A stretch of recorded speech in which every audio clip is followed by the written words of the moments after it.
Амансыздарбы урматтуу мекендештер, KG недвижимость агенттиги дагы бир кезектеги кардарыбызды Якутиянын Мирный шаарынан туракчайлуу кылдык.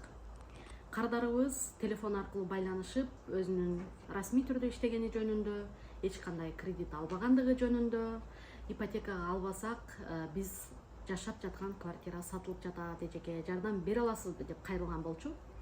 Документтердин баарын текшерип, үй алууга мүмкүнчүлүгү болгондон кийин госуслуганы өзүбүз жардам берип ачып, андан кийин банкка документтерин кетирдим. Одобрение чыккандан кийин өздөрү хозяйкасы менен үйдү баалашып, анан хозяйкасынын номерин мага беришти.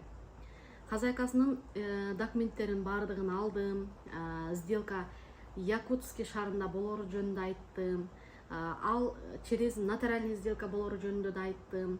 Алдын ала кардарды дагы сатканды дагы баардыгын түшүндүрүп условияларын. Андан кийин үйдүн документтерине оценка заказ кылдым.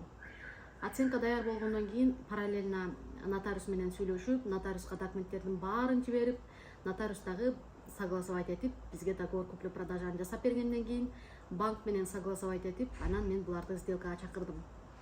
Булар сделкага келишти.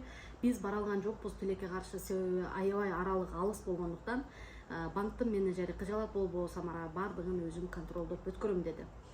Бирок тилекке каршы 50 000 разница болуп калды. Программада 50 000 көбүрөөк, а биз болсо договор куплю-продажада 50 000 азыраак болуп, ушундай бир кичине кыйынчылыктар болду. Бирок ошого карабастан саткандар акчасын алды, булар үйүн өздөрү ойлогондой кылып жасап башташты деп айтсам болот.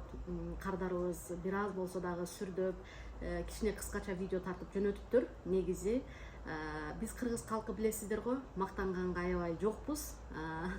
Ошондуктан болушунча сүйлөп жөнөтүптүр. Өзүңүздөр көңүл бөлүп көрсөңүздөр болот. Бул видеону эмне үчүн тартып жатам? Россиянын кайсы бурчунда болбоңуз, өзүңүз расмий түрдө иштесеңиз, үй алууга мүмкүнчүлүгүңүз бар экенин дагы бир жолу баса белгилеп айткым келет. Себеби азыр квартплатага төлөп, акчабыз жөндөн жөн абага кетип атат. Андан көрө ошол акчабызды өзүбүздүн үйүбүзгө төлөсөк, кыймылсыз мүлк эч качан зыян келтирбейт сиздерге. Алдыда гражданство алам десеңиздер дагы өзүңүздөрдүн жашаган жериңиздерде регистрацияңыздар болушу керек. Андыктан туугандар, эгерде сиздер дагы үй алам десеңиздер, анда коркпостон кайсыл шаарда болсоңуздар дагы кайрылсаңыздар болот.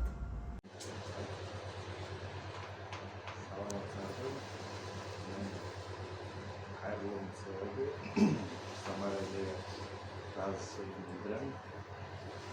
Өзүм университетинен үйдү болуп калдым. Баары ишеничтүү, бир жарым ай ичинде үйдү болуп калдым. Самарада бир нече жыл бар.